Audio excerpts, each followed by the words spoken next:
আলাইকুম রহমতুল্লাহি আবরাকাতুহু। বন্ধুরা, আজকের এই ঘটনাটি শুরু থেকে নিয়ে শেষ পর্যন্ত শ্রবণ করলে আপনার চক্ষু থেকে অবশ্যই অশ্রু বের হবে। তো শুরু করা যাক। বিসমিল্লাহির রহমানির রহিম। পারস্যের একজন অগ্নিপূজক ছিল, তার নাম ছিল আবু লুলু। সে নবী করিম সাল্লাল্লাহু আলাইহি ওয়াসাল্লামের একজন সাহাবী আল মুগীরা ইবনু শুবা রাদিয়াল্লাহু তাআলা আনহুর অধীনে কাজ করত। আল মুগীরা প্রতিদিন তার মজুরি থেকে 4 দিরহাম করে কেটে রাখতেন। এতে আবু লুলু খুব কষ্ট পেত। একদিন আবু লুলু খলিফা হজরত উমর রাদিয়াল্লাহু তাআলা আনহুর কাছে গিয়ে অভিযোগ করল, হে মুমিনদের নেতা, আল মুগীরা আমার কাছ থেকে অনেক বেশি টাকা কেটে রাখেন, আপনি তাকে বলুন যেন কম নেন।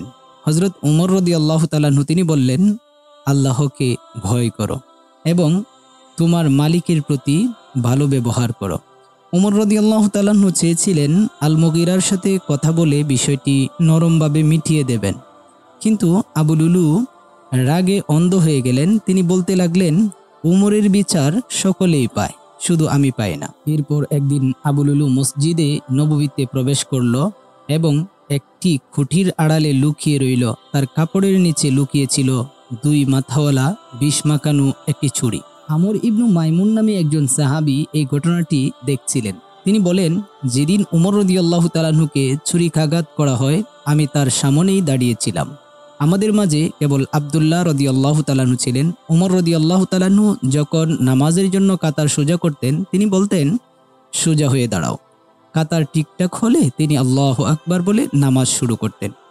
তিনি সাধারণত প্রথম রাকাতে সূরা ইউসুফ বা সূরা নাহল পড়তেন, যাতে দেরিতে আসা লোকেরাও নামাজে যোগ দিতে পারে। ঠিক তখনই হঠাৎ তিনি চিৎকার করে উঠলেন, কুকুরটা আমাকে খেয়ে ফেলল, অর্থাৎ আঘাত করল। আবু লুলু তার শরীরে বারবার ছুরি চালাতে লাগলো। এরপর সে নামাজে দাঁড়ানো অন্য মুসল্লিদের উপর হামলা চালালো। আবু লুলু সে 7 জন সাহাবীকে ছুরিকাঘাতে হত্যা করে এবং আরো অন্যান্য লোকজনও আহত হন। এক সাহাবী নিজের চাদর ছুঁড়ে আবু লুলুর উপর ফেললে সে বুঝতে পারে যে পালানো সম্ভব নয়। তখনই সে নিজের গলায় ছুরি চালিয়ে আত্মহত্যা করে। যারা উমর রাদিয়াল্লাহু তাআলা আনহু এর কাছাকাছি ছিলেন তারা সবকিছু দেখলেন, কিন্তু মসজিদের দূরের অংশের লোকেরা কিছুই বুঝতে পারছিলেন না, কেবল সুবহানাল্লাহ ধ্বনি শুনতে পাচ্ছিলেন।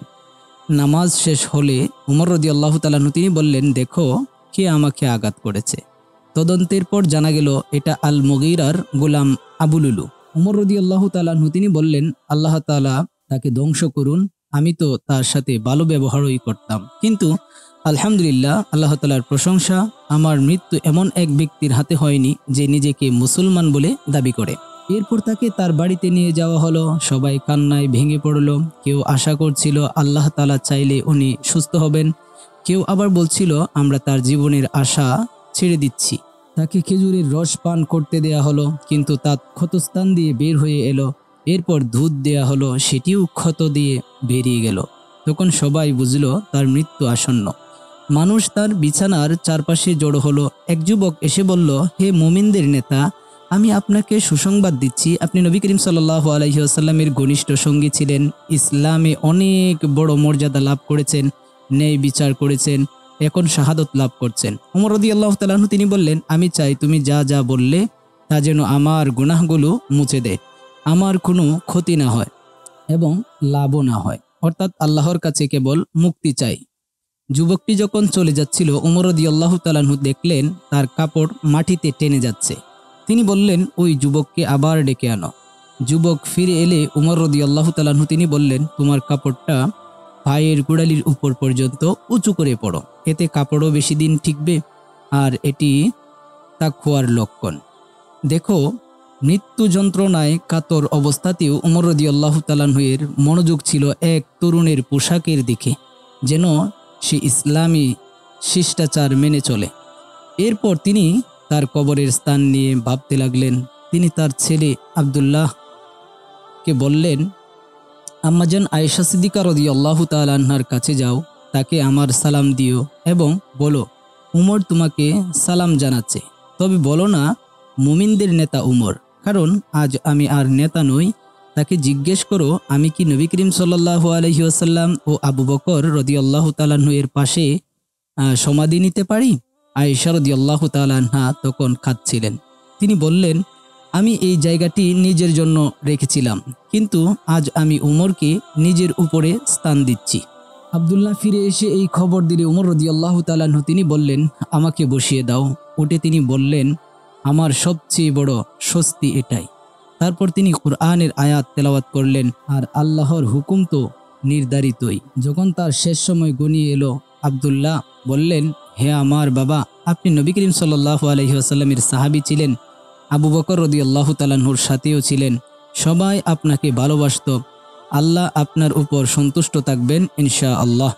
উমর রাদিয়াল্লাহু তাআলা আনহু তিনি বললেন, যা তুমি বললে তা আল্লাহর দয়া, কিন্তু আমি এখন তোমাদের জন্য দুঃখিত।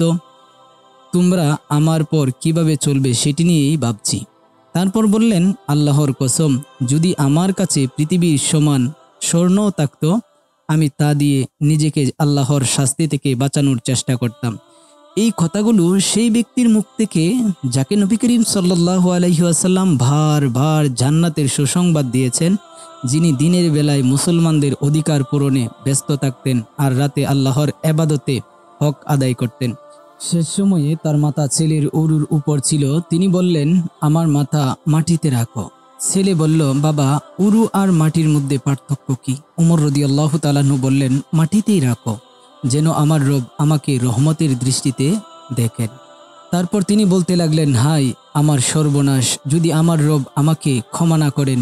এই কথাই তিনি বার বলতে লাগলেন যতক্ষণ না তার প্রাণ চলে গেল। এরপর মুসলমানরা তার জানাজার নামাজের জন্য জড়ো হলো। কেউ কাঁদছিল, কেউ দোয়া করছিল, কেউ নীরবে তাকিয়েছিল। আব্দুল্লাহ ইবনে আব্বাস রাদিয়াল্লাহু তাআলা আনহু তিনি বলেন, আমি দাঁড়ানো অবস্থায় ছিলাম, হঠাৎ কেউ পেছন থেকে আমার কাঁধে হাত রাখলেন। ফিরে দেখি তিনি ছিলেন আলী ইবনু আবি তালেব রাদিয়াল্লাহু তাআলা আনহু। তিনি বললেন, আল্লাহ উমরের উপর রহমত বর্ষণ করুন। আমি এমন কাউকে দেখি না যার আমল নিয়ে আল্লাহর সামনে যেতে আমি উমরের চেয়ে বেশি পছন্দ করব। আল্লাহ তাআলা তাকে তার দুই বন্ধু নবী করিম সাল্লাল্লাহু আলাইহি সাল্লাম ও আবু বকর রাদিয়াল্লাহু তাআলা আনহু এর সঙ্গে একত্র করবেন ইনশাআল্লাহ।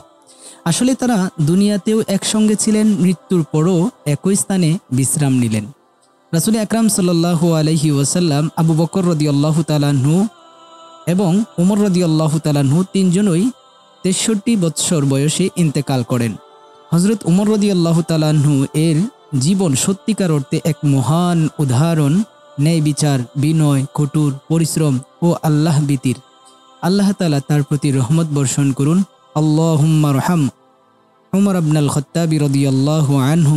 হে আল্লাহ, আপনি উমর ইবনুল খাত্তাব রাদিয়াল্লাহু তাআলা আনহুর উপর দয়া করুন।